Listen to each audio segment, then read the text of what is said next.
Welcome to the Blackout podcast, where I get to talk to amazing people who do amazing things. I'm so excited for this one because your work blows my mind. Although I messed up, and actually, FollyHollyLynn, writer, singer, poet. Wait, pianist. Play the I know piano. you know. Yes. Model. Yeah. Thanks for coming to the Blackout podcast. Thank today. you for having me. So yeah, I saw this work, and silly me, I didn't blow it up. Yes. I'm like, we're having this conversation. I'm like, I love this work, and I didn't say what the entire Piece looked like. exactly. Yeah. And I'm like, okay, that's work. Yeah, that's it. So it's called Send Persephone to Work. It's reference to the goddess of the underworld. She's connected to Hades. There's a whole story there. I'm not very brushed up on it, but that's what it's referring to. And essentially it's a painting that's getting at the feeling of the power of feminism in the face of patriarchy and how we can reclaim control of our power as women and take these, kind of attack it with a paradigm shift, be a little bit more aggressive and embodied, but still with, the gentleness of a woman. Anyway, I Yes. loved it. And I'm like, okay, because most of what's on your Instagram is like kind of modeling, and I Yes. didn't know the art was. So which one Yeah. came first? So painting, I've always been a writer. Poetry's kind of always been in the background. I kind of go in and out of phases of writing more or less, different styles. And so then painting came about. I was kind of struggling in life, taking some time off school. And my mom suggested, like, let's have a day and we'll paint. And I made my first painting ever. And I got addicted pretty quickly and just started painting. I found that it was a great way for me to take all this energy, this pain, this suffering, this anger, sometimes joy, sometimes curiosity, anything that I wanted to spend time thinking about that I didn't think words were actually weirdly accurate enough to portray these ideas. And so my brain started to orchestrate things more abstractly in order to say something new without words. Because I think sometimes when we use words to express an idea, it can be too on the nose for what it means for you, and then it influences their perception of the idea.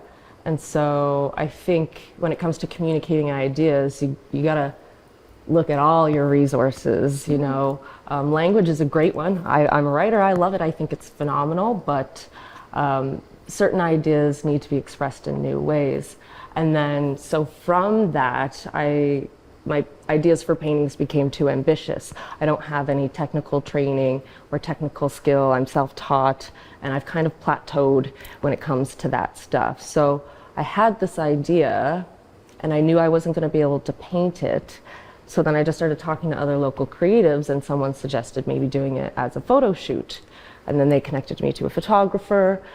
We did a test shoot, and from then on, like, modeling's just kind of become a new art form that I really love to embody, quite literally. So writing is kind of like the first one? Or? Yes, so writing came how first. did that start for you? My mom is an English teacher, so she had me watching Shakespeare and reading Shakespeare from a very young age. Yeah.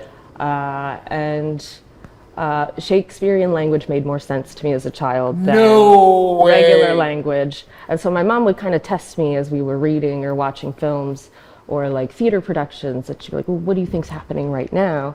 And so very early on, like, I just had a natural poetic sense when it came to language. It took a long time to become comfortable wanting to write, to be to open enough with myself and my own emotions, and then to also put them on a page in a manipulated way. It takes a long time to build that courage in the first place. So I think growing up as a child, I started with a diary like any other kid might start, and then from then I kind of like with the painting, I just felt like a journal entry, talking to myself or someone imaginary or someone I wanted to be talking to, or God or whoever, wasn't quite getting the message on the nose. So I switched to poetic writing. And so the first poem I ever wrote is at the start of this book. It's called Brain Circus, which is the title of the anthology I'm currently working on. It's a bit of a mixed media autobiographical hodgepodge of work. It's going to be a coffee table book, I hope, someday. Okay. So it was around a time that I was starting to develop some psychotic symptoms due to PTSD. So Wait, this is like as a kid, or? Kind of like transitioning throughout life. Okay. Yeah, these things don't happen overnight. So the poetry kind of developed over time. And then when I really became comfortable sitting with those emotions and those words, did I start to write them down. So I started to write things down probably once I was like 18, 17, 18, 19, and the quantity of writing I did increased as time went on, because I did find it relieving. So, but Brain Circus was the very first thing you wrote, or just the very first thing you wrote and felt comfortable enough to share? Exactly. Okay. So everything prior to then had just been like for my own sake. But then once I wrote Brain Circus, I wanted to get it out there. I wanted people to read it and connect with it, and then tell me like what they felt about it, what it meant for them, because I craved connection at that point. I needed to know that other people think this way. I needed to know, I wanted to feel less lonely in poetry. Poetry is kind of a lonely space because you're so unique with the way you talk. Even when you talk to other poets, if they have their own strange style, it becomes kind of lonely. So when I was actually physically isolated with my poetry, and I finally wrote something that I wanted, like with the intention of connection, that's when I kind of changed and identified as a poet. Brain Circus is a very intriguing title. Yes. What's the story behind that title? Not even the poetry itself, like not even the poem itself, sorry. Like just the title. Brain Circus? So Brain Circus kind of comes from like a disturbing carnival-esque mental state. That's kind of what it's getting at, the brain's playing tricks and doing tricks and flips and putting on a spectacle for you in your mind. And it kind of alludes to those psychotic symptoms I have experienced in life. When you come back from a psychotic episode, you don't forget all the things you thought. You don't forget all the ways you felt. You don't forget the things you experienced. You just kind of have to recalibrate. And when you start recalibrating, it's kind of like a blank slate. You have to start all over. You have to rebuild your entire character, because who you were became this like really confused thing, and you lost your connection with reality. And then they put you on some medications, and suddenly you're just blank now. You're like, oh, my brain's not providing a crazy influx of interpretation all at once. You have to start looking and interpreting yourself again. And then so I went almost mute for about like 2-3 months, because I didn't know what to say. I didn't know what normal conversation was anymore. I didn't know how I felt. I didn't know what I liked. That's kind of what brain circus comes from, is what you experience in a psychotic space, and then how you rebuild all that after. Okay, so I don't know what you wrote before that. Yeah.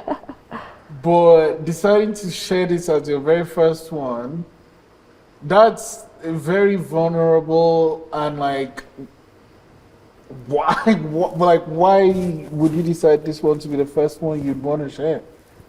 I think because I didn't know if I was actually psychotic. I hadn't sought out treatment yet or guidance.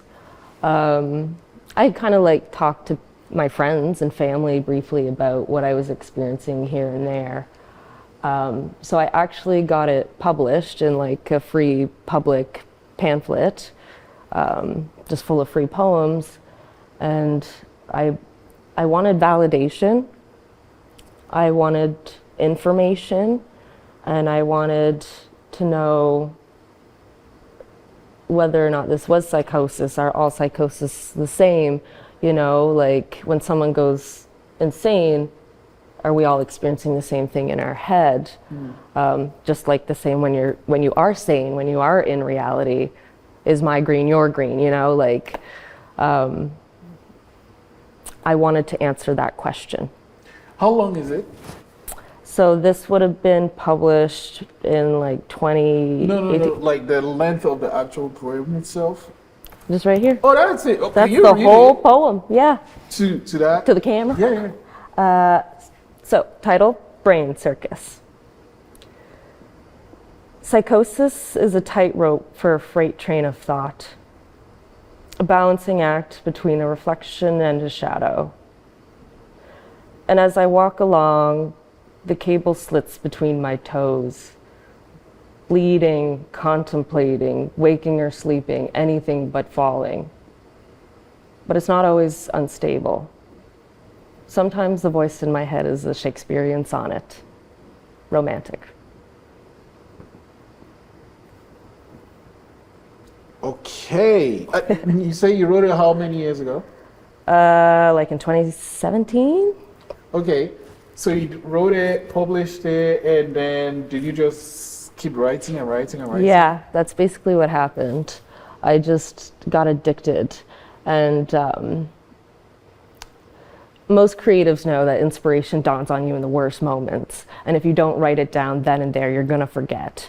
So I would be walking or like commuting or hanging out with friends, and inspiration would strike, typically in the form of a weirdly worded observation of whatever I was experiencing, something I noticed.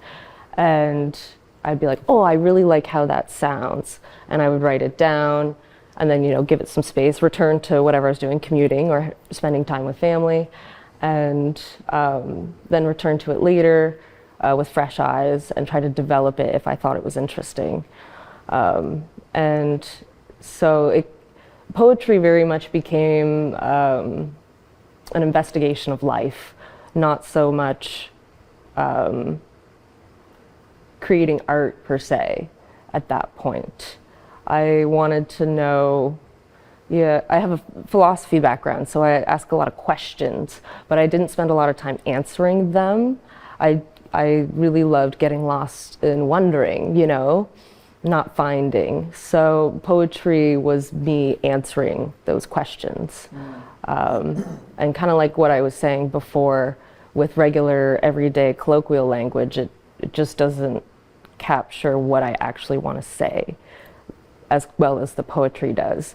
Something I often say is like, someone's like, explain your poem to me. What does it mean? And I go, well, it means exactly what it says. I'm not going to explain it better than what it's saying to you now. I can unpack my interpretation of it, what I was feeling when I wrote it, the memories I was thinking of. But that's still just me. Like my goal with art, anything that I produce, anything that I do, is to inspire a voice within the consumer. so that they can become a producer themselves. So that's yeah, kind of the approach I take with that. So, I okay. kind of go on tangents, sorry. No, Yeah. oh my God, no, like, fuck, I'm intrigued. Yes. And I knew it was going to be an interesting conversation, but like, starting with brain circuits, it's, wild to me. Yeah. And I think, I guess, I'm a public whatever figure, whatever thing, but there are just some things I wouldn't, like, that is really personal. Yeah. You know what I mean? Yeah. So, okay. So you went Yeah. on this path, and what was the last thing you wrote, actually? The latest thing I've written, it's actually on my Instagram. I made a reel for it. It's called Forgiving Power.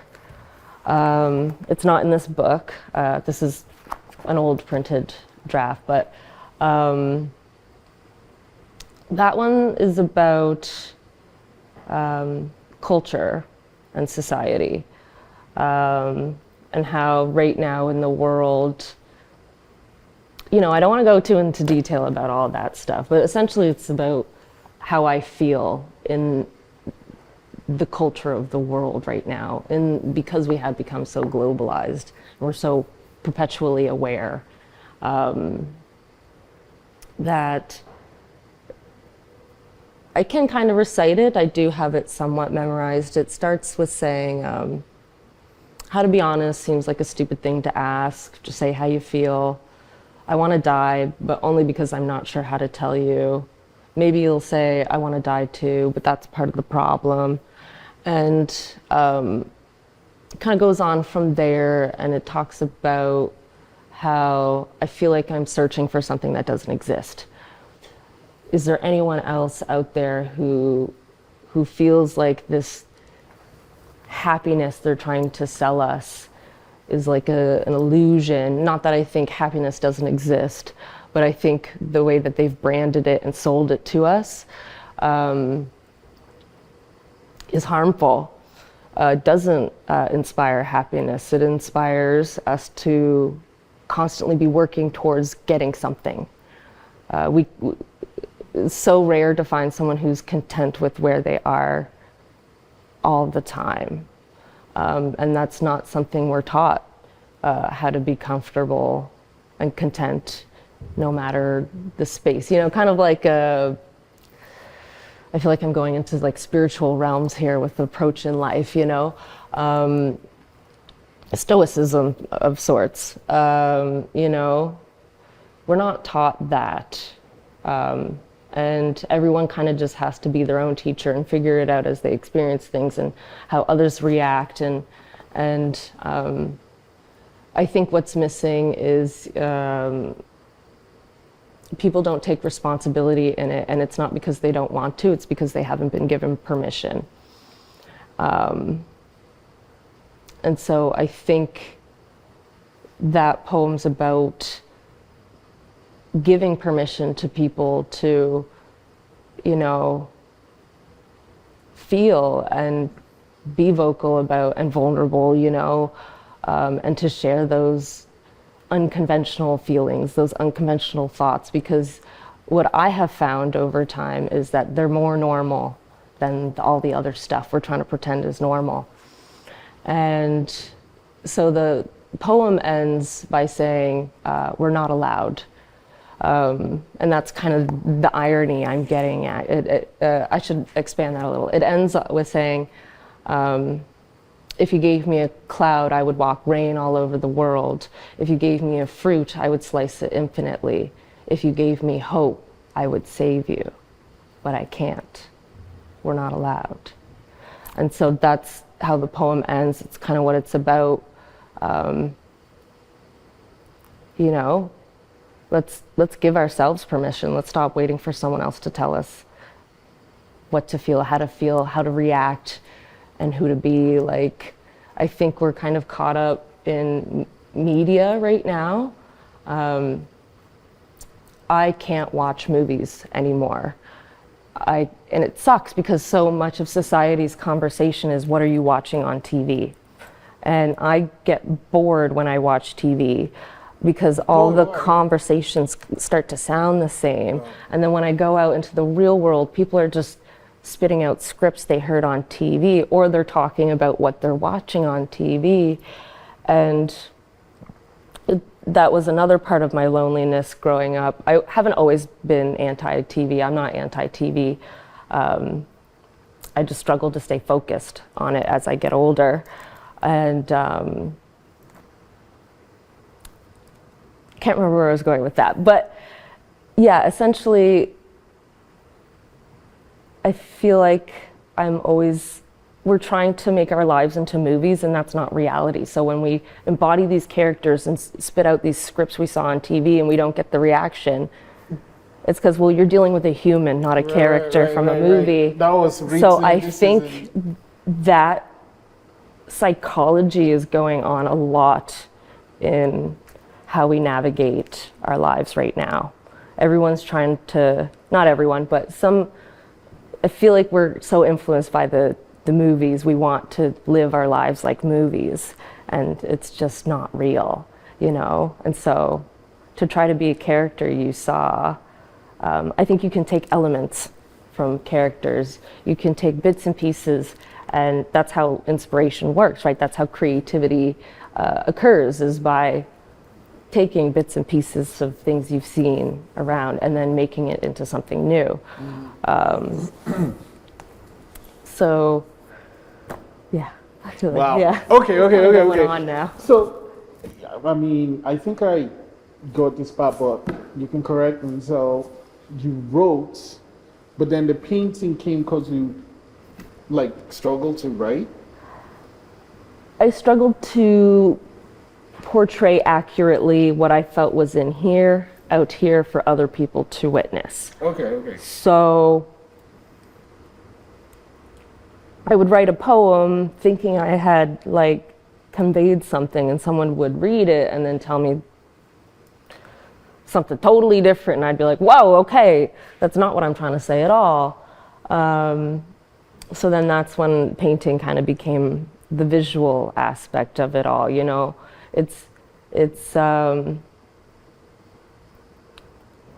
Paintings are a form of communication too, right? That's why so many of them have become so famous. I think that's why people are trying to cover up Banksy right now. It's too powerful a communication, and it frightens people, so they just try to cover it up. So I think it's just about choosing what you think will be most effective and what you want to portray. And painting became that for me for a long time. I was producing like 2-3 paintings a day, sometimes like 10 a week for like 3 years. I did that.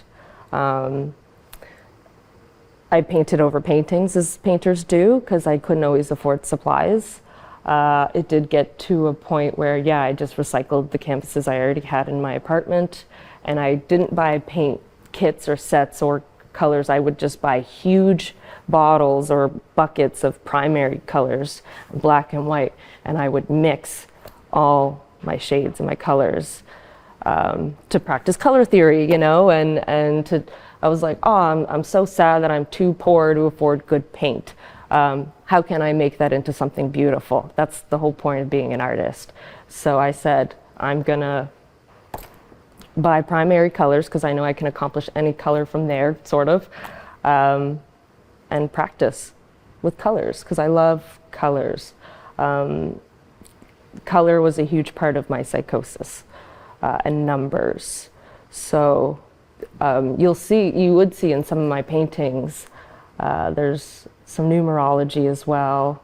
So this one, it's actually that's a digital 8, like what you'd see on a digital alarm clock.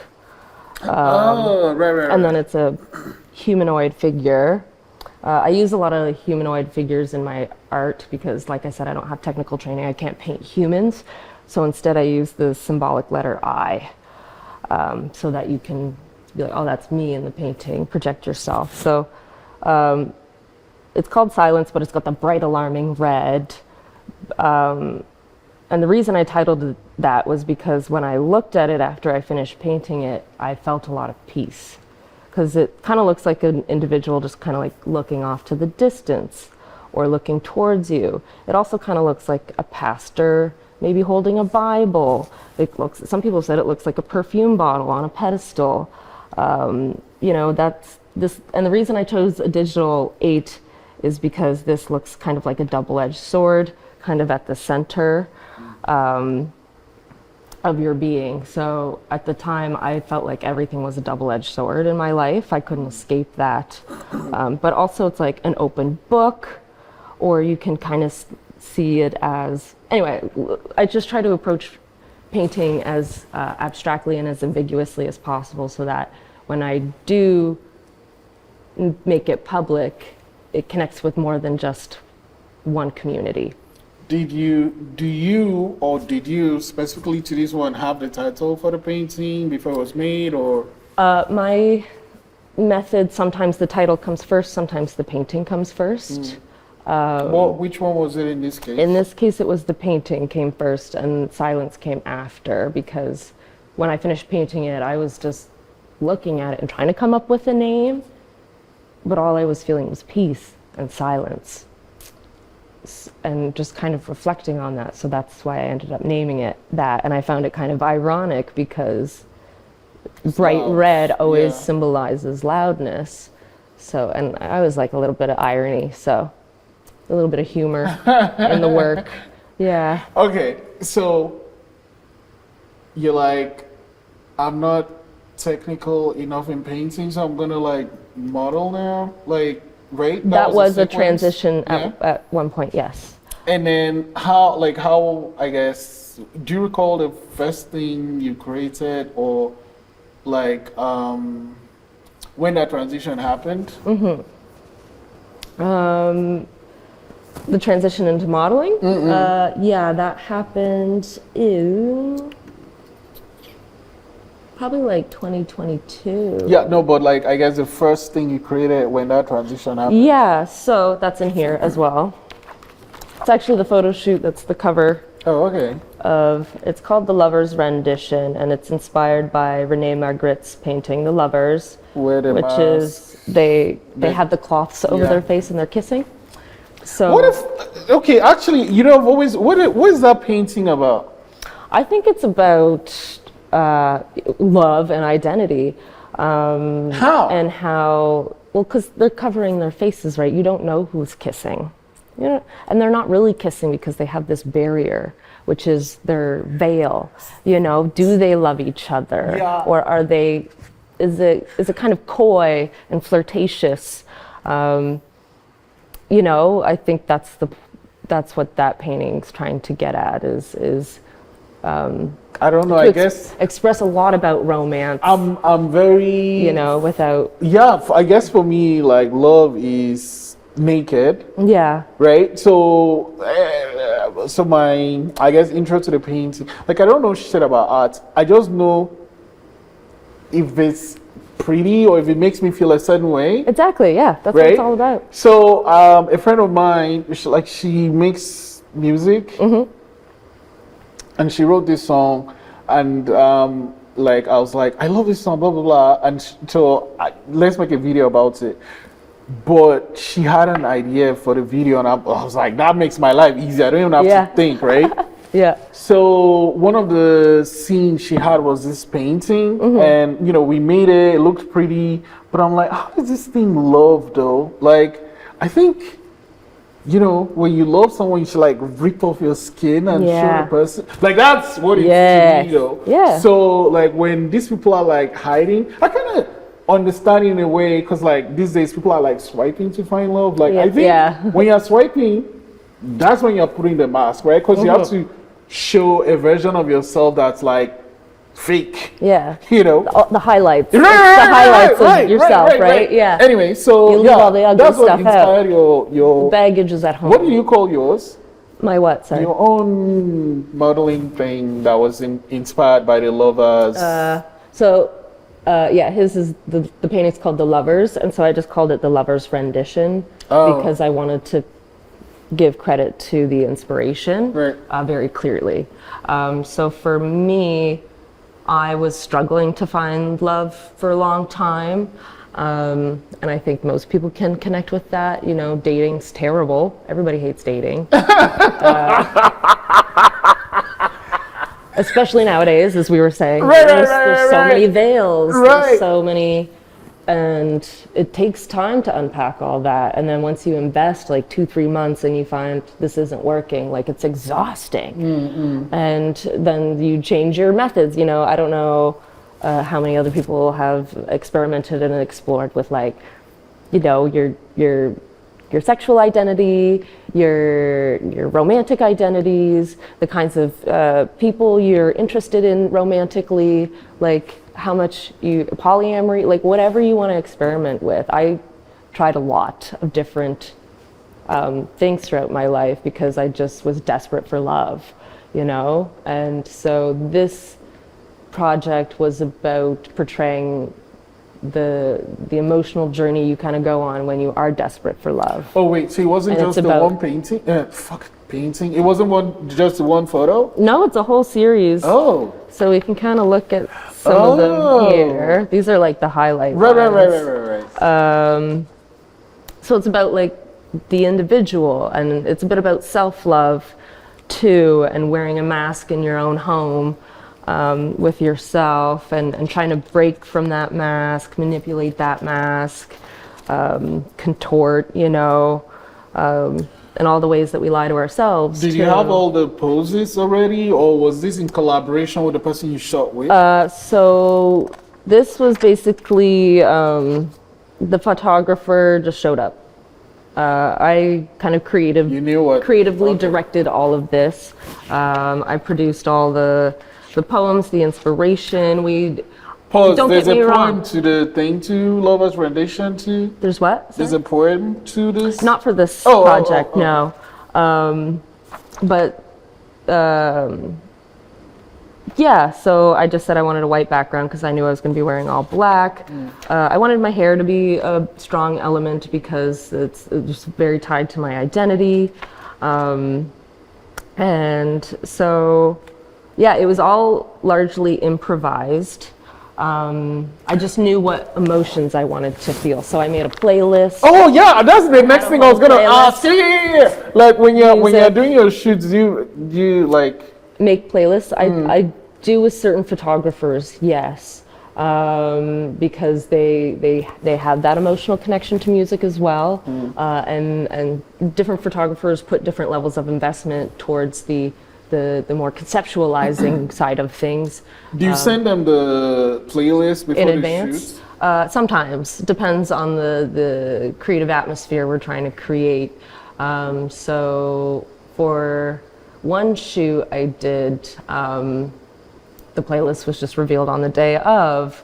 It was kind of like an emotional, spiritual styled shoot. So, you know, if you listen to the songs in advance, it kind of they lose their impact. So Does the photo shoot finish when the playlist is done, or? sometimes, Okay. sometimes I get carried away and I make like 8-hour playlists. So there's no way we're shooting for 8 hours, and I just hit shuffle at that point because I've lost my preferences in a certain order. So I just I love all these songs. I can't decide. I'm just gonna hit shuffle. But for example, one shoot that I'm planning coming up, it's gonna be one of my first like kind of political pieces with modeling, like kind of like and it's gonna be my first time using anger for art. So like it's kind of like, Wait. First time? yeah, I usually First use time? sadness to fuel my Oh, art. okay. So Like yeah, painting, poetry, all of that. it's all sadness. It's all depressing. What is This it? book Lover's is like- Rendition. Yeah. So I have 4 subjects that I typically write about, and that's what this is organized into. So we got life, just talking about life, God and religion. That is always changing God throughout and my list. religion. Yeah. But like you mentioned spirituality a lot. Yes. So It all it's all under the same kind of umbrella for me. I hesitate to go too into detail because I know it's a touchy topic. Right. Yeah, I tend to explore different schools of thought, different religions, aspects of them, and some people don't like that I do this, but I take bits and pieces that I like from everything, everywhere, all the time, and I'm trying to like create my own spirituality or religion, and that's not to be pushed on anyone or to be turned into a school of thought within itself. It's your thing. It's just how I roll. Right. So God and religion, that's why I have that section there, is to demonstrate that. Like, I don't think we need to be tied to one doctrine all the time. I think exploring is healthy. So that's what that section demonstrates. Sometimes I'm praying to God for love and hope. Sometimes I'm pissed at God. So yeah, but this book, it's all rooted in my suffering. There's not much happy poems or happy paintings or happy What is the other stuff in here. sections? Oh yes, Life, sorry. God, and So we got life, God and religion, culture and politics, and love. A lot of love poems. and are they arranged in that section? Are they mixed? So they're arranged in those sections in this okay. book. So if you want to read about love, you would just go to the love section and you can flip through. That you don't have to read anything in order. There's also a lot of one-liners in here. So I discovered with writing, sometimes I can only write one line and I don't know how to take it any further than that. So then there was one day I just said, okay, yeah, just leave it there. So then if you look, I'm not sure about in this copy, you'll see a one-liner at the bottom of the page. So if you wanted to just flip through. And are all these And just paintings look for like on one-liners, canvas, just read or are they one-liners. digital? Pardon? Your paintings, are they digital or on canvas? They're on canvas. And then So you these like are photos. photographs of the paintings. So they are like paintings, painting. Yeah, I got some right over there. Yeah. Huh. Okay. And then brain pictures. Yeah. Why did you decide to? I guess what is it called? Brain circus? Brain circus. I said brain pictures. God. Brain circus. Why did you decide on? You've made all of these things. Mm-hmm. Did you make them with brain circus in mind, or did No. you make them? Then how did you decide that that's where they belong? Well, once you start producing a lot of work, it becomes hard to organize and keep track of. And where I had to recycle canvases, I didn't want to lose the paintings, so I would take photos of them. But then I'm like, these photos only exist on my phone. What if my phone breaks? What if my Instagram crashes? What if, the old tech thing, save it in 3 places. So I wanted a physical copy of all my work in one place, because I had like 20 journals, stuff just scattered in all these journals. So paintings I gifted a lot of paintings in the beginning. So some of those are just lost now because I'm not connected with the people I gifted them to anymore. And I just didn't get pictures of them, or, you learn as you go what matters to you and how to navigate and move forward and make better decisions to prevent, you getting your feelings hurt. So I realized that a lot of my paintings are spread out. The physical paintings are spread out. I can only house so many of them before, they end up sitting in storage. And that's kind of sad, So yeah, basically I just wanted everything in one place. So that if I did have a friend over who wanted to see my art, Like, I wasn't yeah. like, oh, come to this room. Oh, this one's all the way on the other side of the apartment. Oh, that one I'm not sure where it is. I can just describe it to you. Oh, this poem, flipping through all these journals, trying to find this one specific poem to tell somebody about. Do you And still then, journal? waste all that time. Huh? Do you still journal? No. No? No. I socialize now. I stopped journaling. I started speaking to people about how I feel and my thoughts and connecting, because if I want to do that in a solo space, it becomes poetry. And something I have started doing, it's kind of trippy, and it's classic in a sense too, but I tried to put a new spin on it. So you know how they say, like, talking to yourself in the mirror. Most people, when you think about that, you think of like, oh, I'm strong, I am beautiful. But I don't really like that kind of reassurance. It makes me feel insecure when I'm not. If someone starts to provide emotional reassurance that I don't need, and it makes me really uncomfortable. I'm like, stop, no, because you're making me out to be weak, and that stresses me out. So for me, what was I saying? Sorry. No, we're talking about journaling, and you said Yes. you're doing this new thing that's classic. But So instead of like saying I'm strong, I'm beautiful in the mirror, I wanted to have a real conversation with myself with things I'm not happy with, and to look myself in the eye as I say them. I'm not happy with you. And it became really emotional because I realized I wasn't just talking to me anymore. And this is the trippy part. I realized I was talking to me and the things I was saying to me were true, but where they came from became very apparent. came from. The people who had said Oh, right. certain things to me that I had adopted and then started to say to myself, you know, and that's where I'm like, it's also classic, but it became trippy when it became personal. I realized, like, where do these things come from for me? And I think one of the most powerful things I said to myself the first time I did this was, I don't want to live with someone who's mad at me all the time. Are you talking to yourself saying this, or? Yes. Right. Because I'm mad at me all the time. I don't want to live with you in here if you're mad at me all the time. But once I said that to myself in the mirror, I thought of all these other people that I had lived with in my life, throughout my life, that were constantly, or I felt like they were constantly mad at me for stuff. And so it was powerful to say that to myself, but also imagine all those people who had gotten mad at me for things, and to say it out loud.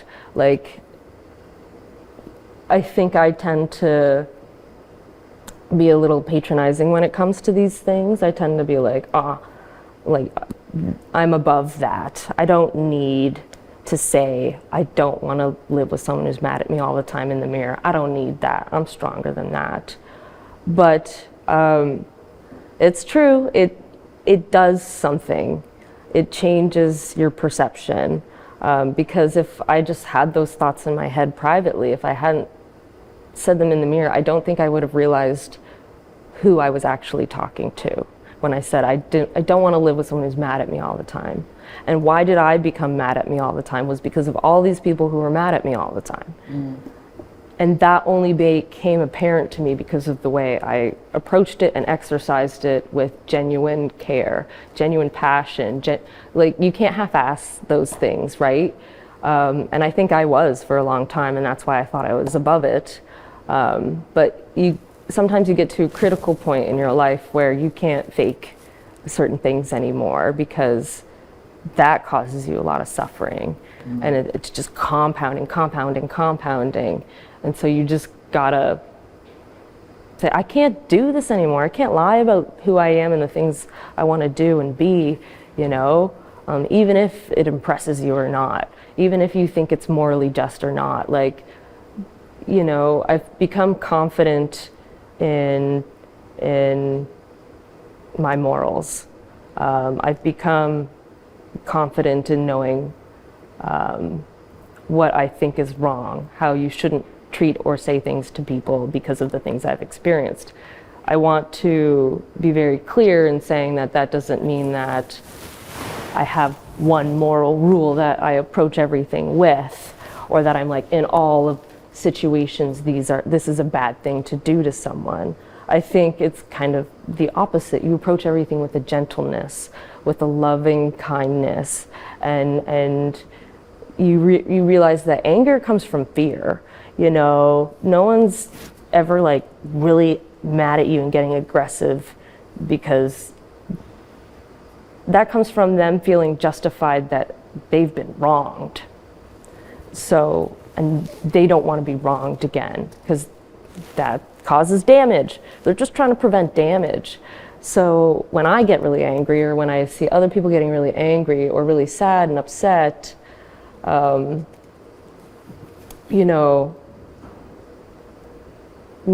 being comfortable to ask uncomfortable questions is I think at the heart of developing that moral compass and that gentleness required to be solution oriented in that space. So what is actually, no, before I ask that, then how do you decide what you're going to share? Because it's not everything, maybe it is. Do you share everything you write or create or whatever versus almost everything? Then how do you decide what you share? I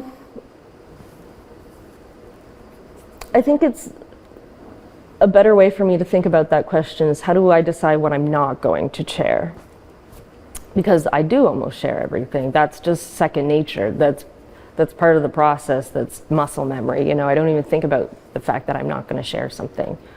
There is one poem that I did implicitly share, and as the minutes passed, I felt fearful. I realized I wasn't ready to share that part of myself with that publicly.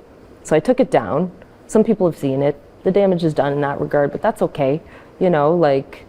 Luckily it was people who were close to me. We briefed about it, and I'm okay there now. That's part of living with PTSD is like, you're still going to run into these mistakes. You're still going to run into these hard situations.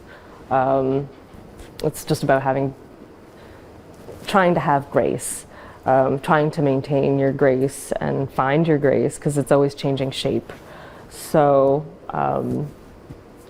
how do you decide what you wouldn't share? So for me, it's if I think it's too personal, and it's usually not that I'm never going to share it. It's just not right now. So, yeah. That's the whole point of creating for me in the first place, is to share it. If I were to keep all my work private, I probably wouldn't do much of it anymore. It would all just be in here, right? And, I could just be a hermit, a thoughtful hermit. Okay. One of another image of yours that was very striking was one called the thirst trap, with like straws in your mouth. Thirst trap, yeah. So that was actually a creative concept of the photographers. So in that shoot, they brought the concept to me and we developed it together over time. How we worked together really well is they would say a few things here and there, and then I was able to take all that and make it into something that, or write it out in such a way that people would understand what the project's about. And with this photographer particularly, as I was saying earlier, some put a lot of thought into the concept, others don't. So, and that's fine. I don't have a preference. I just want to know how you work so we can work together. Okay, talking about that, how do you decide who you collaborate with then? I'm open to collaborating with most people because I want to, if you don't work in a way that I work, well, that's a great opportunity for me to learn those skills. And the more people I work with and the more people skills I develop, it just makes me a better person to work with all around, It makes me more tools in my toolkit to face every situation. Even if it's a novel situation, I can say, well, this kind of reminds me of what happened here. And I remember this really worked in that situation. So when it comes to choosing who I'm going to collaborate with, it's usually a touch and go trial and error process in which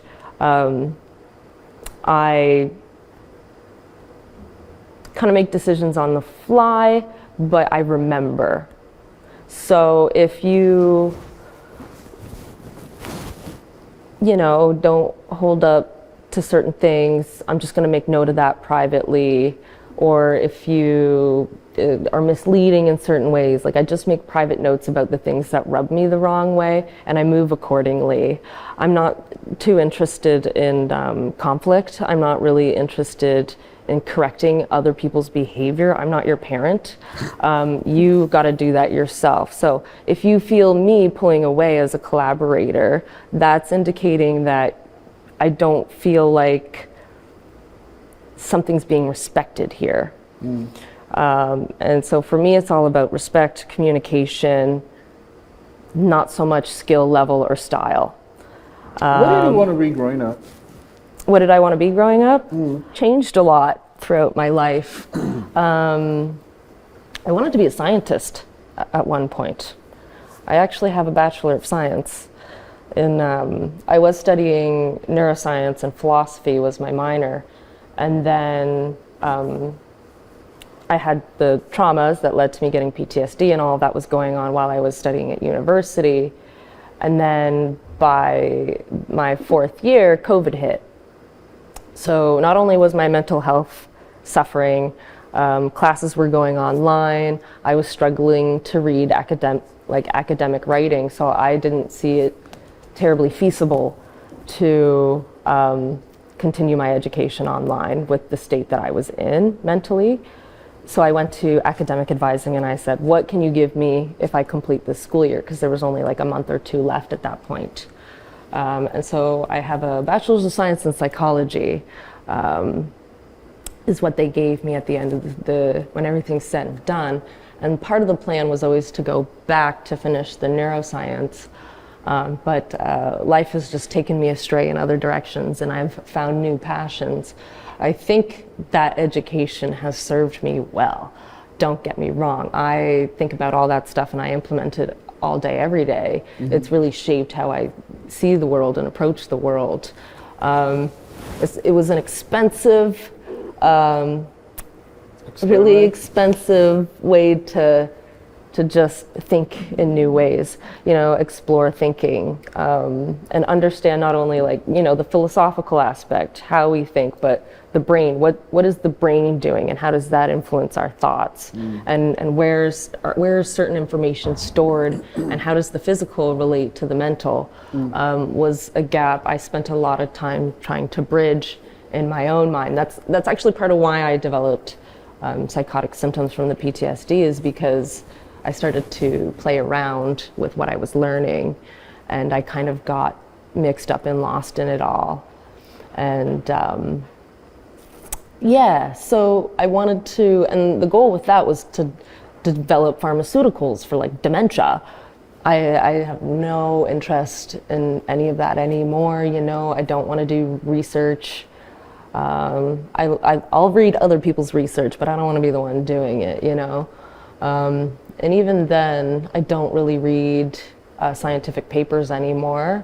I just read some synopsis article that's, gone through many translations probably, that I saw on Facebook somewhere, That's, I'm not super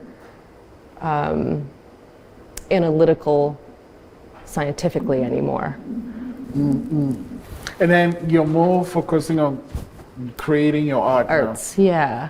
I think they kind of go hand in hand. Some of my paintings or art projects are based in science, scientific ideas, scientific concepts, because that all still did influence me. So I have one painting called Psychodeath, and it talks about the reticulum ascending. Anyway, I had it all thought out at the time, because it was while I was studying in university that I created this painting.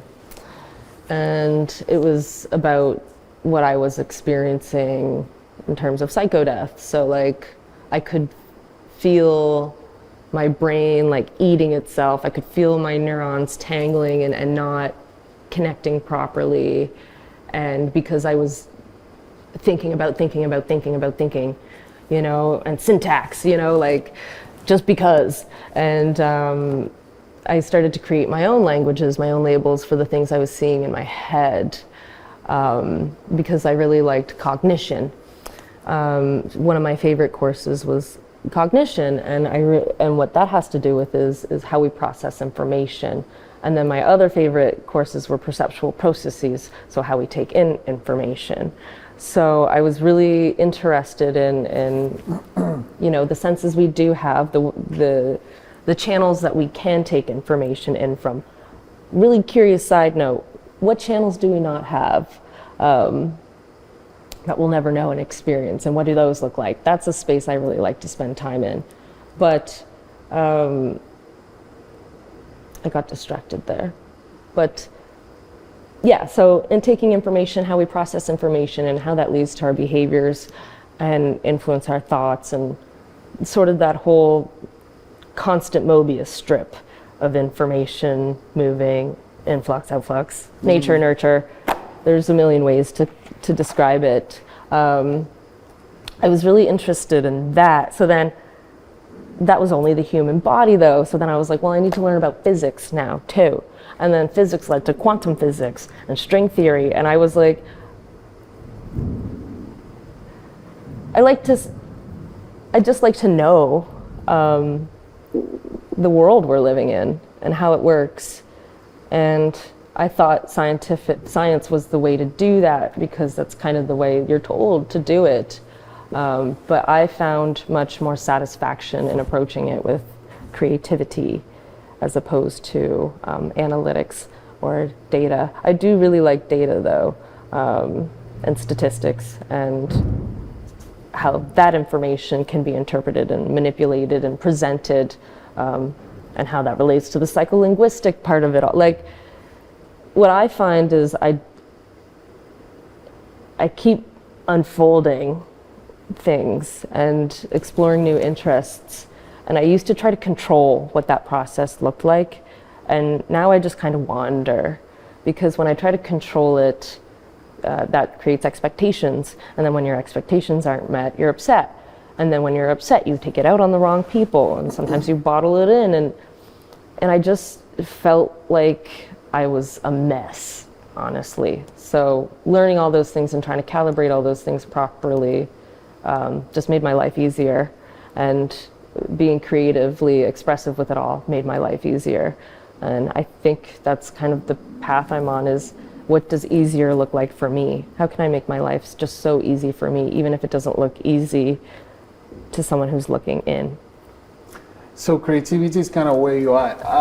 Now I'm curious, what's the next thing you want to create? What's the next thing I want to create? Or have plans to create?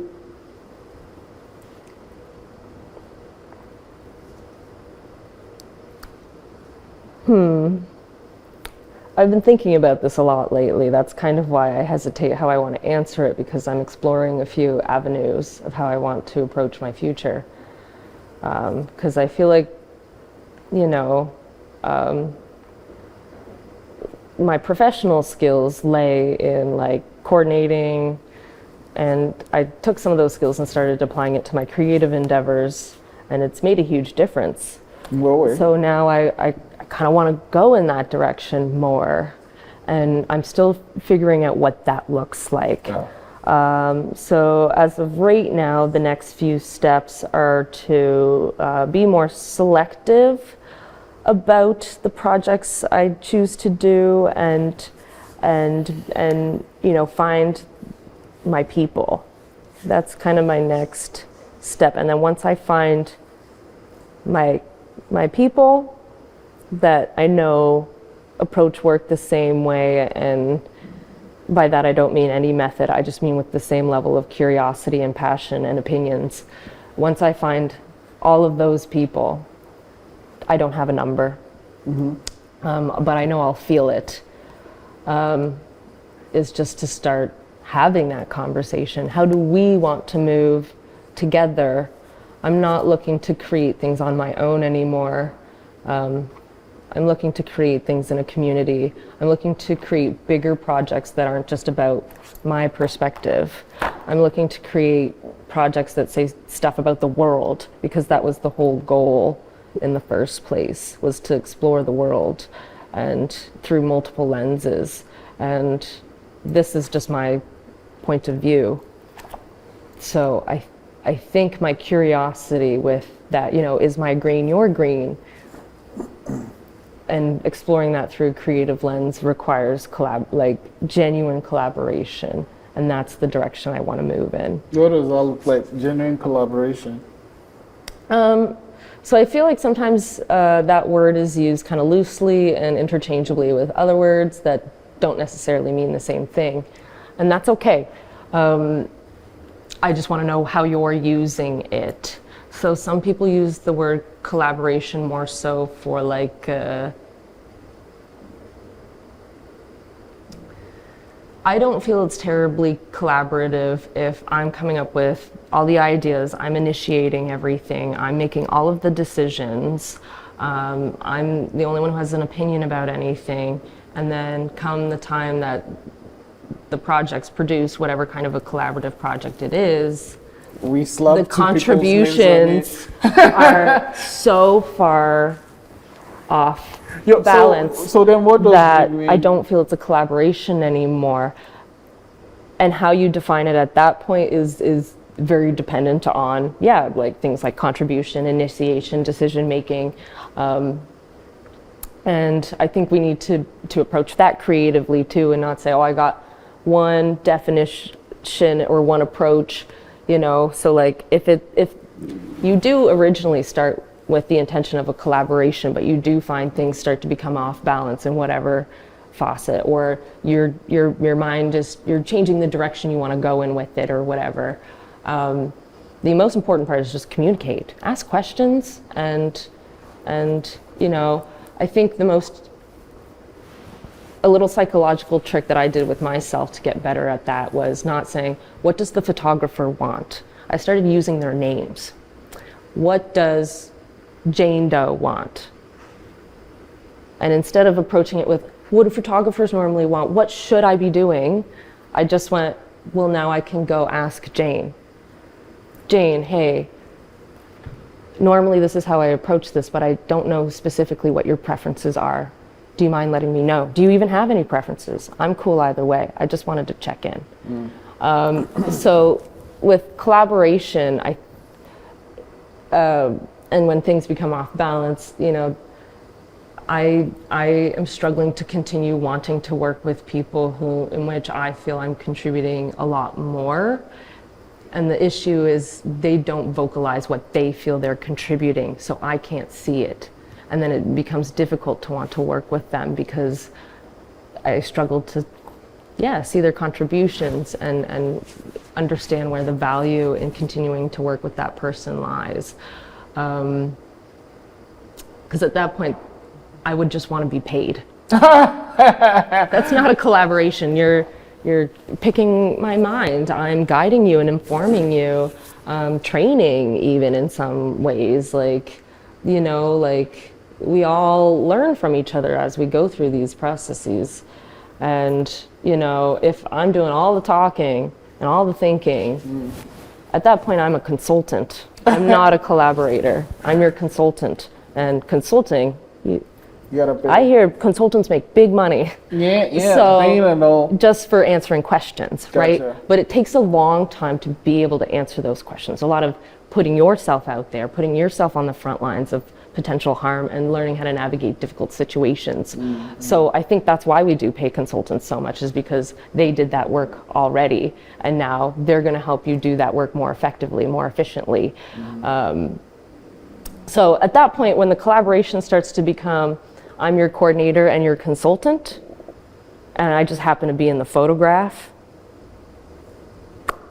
I don't want to work with you very much after that point, unless you can argue with me what you contributed there and convince me. I'm very easily persuaded. I'm very open-minded. But if you don't put the work in voicing your value to me, and I struggle to put it in my own words,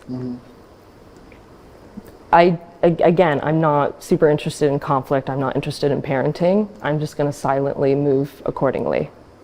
If I want to control everything, and I like your skills, then I might reach out to collaborate with that person again, because I know they're just going to show up and have no opinions.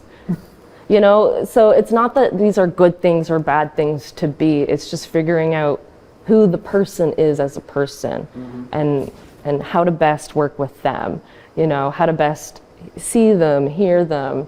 And even then, if I find I didn't like our first time collaborating, it's a learning process. Maybe we'll be better the next time. Maybe we'll be better the next time.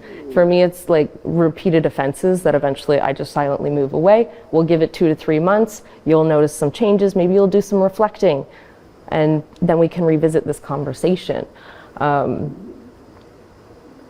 Yeah, forgiveness is really important when it comes to working with people. You need to be forgiving if you're going to collaborate. You need to understand that mistakes are going to happen. People are going to call in sick. People are going to, you know, that you just got to accept that and stop fighting with it, you know. I don't want you to call in sick same day. That pisses me off. It makes my life harder. Yeah, they're at home sick. They're pissed off too. They're upset about failing you. I think we approach those kind of situations with oh, I'm hurting and I'm mad at them because they caused me pain. But if we approach it with more of a lens of empathy, I know when I have to call in sick for work, I am guilt-ridden the whole day because I know I let team members down. I know people are picking up my slack. But also something I'm trying to realize is and I just spoke with a good friend about this morning, how I think a lot of us are raised with rest is the reward for having been productive.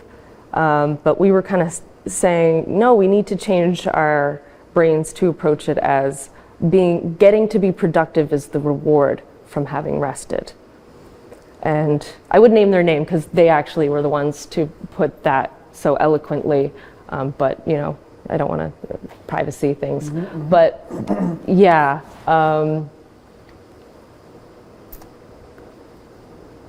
collaboration is a tricky topic. And everyone thinks about it differently. And it's not, in my opinion, it's not that any one definition is more right or wrong than the other. It's just taking the time to consider who you're working with and how they approach it, and whether or not you want to be a part of that, and being a good communicator about why or why not you want to be a part of something. And then not just calling it quits right there, you know. I don't, you know, just because something doesn't go your way in the first half, you know, compromises can always be found. I love the conversation, and I feel like I have way more questions to ask you. But, okay, I guess we have to have a follow-up episode. I usually saying gets away with this question, and something someone asked me kind of blew my mind. So I was like, anyone I meet that's on the show has to answer it, or at least hear it. And it is, what's something that happened to you before you were 17 that played a huge role in who you are today?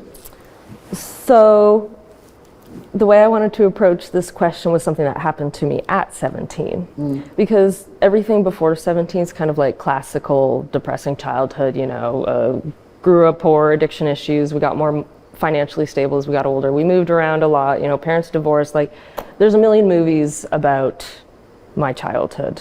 And then also out of respect for my family and friends, I didn't want to tell any stories that involved them. So I chose something I did when I was 17, which was my first suicide attempt.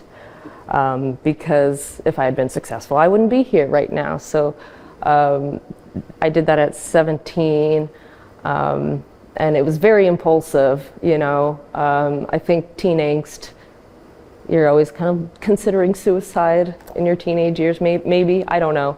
But I didn't get the prom date I wanted. I didn't get valedictorian when I had been striving for I told my mom on the first day of high school, I was like, I'm gonna be valedictorian. And I didn't get it. I was really sad. There was something else that went wrong. There was a few things that went wrong. And so I just really impulsively attempted to commit suicide. And I did so by swallowing a lot of Tylenol. And after doing so, you kind of realize, oh my gosh, my parents are going to find me. And I didn't want my mom to find me like that. I was like, oh my God, that's going to traumatize her. So I left my house. It was like 3 a.m. and I went to a gas station and asked to use the washroom. And I was like, I'm just going to die here in this gas station washroom. Luckily, the attendant noticed I was in there for a long time, that the door was locked and that I was unresponsive, and called an ambulance. And then, they called my parents. My parents showed up. And I remember being pissed. I was like, I didn't want to be saved. I remember because I kept trying to rip the IVs off, so they had me belted to the bars of the gurney or whatever. And I was praying and praying and praying that God would somehow make me die anyway. And so I think when I didn't get to have that power to make that decision and that control to see it through, it changes you, it shapes you. You just got to keep going. There's no choice. HollyLynn, thank you so much for sharing that. Sorry to trauma dump there. Oh my gosh. No. Trigger warning. I should have trigger warning that. No. Yeah. Thank you so much for sharing that. Sharing your work, and I'll have a chat when the camera's off. Yes. But I'm gonna let you go with a little piece of magic. Yes, magic. So I need to write a number between 1 and 60. And do not show me, you can show it to any of the cameras. And I'm going to use my magic cards to figure out what your number is. Okay. Yeah. So I write any number I want on here? Yeah, between 1 and 60 though. Just 1 and 60. Okay. And I will look away. Yep. Your one is fine. Oh, good? Alrighty. Okay. I'm ready. So your number is going to be in at least 1 card. Okay. But it could be more than 1. Okay. Is the number here?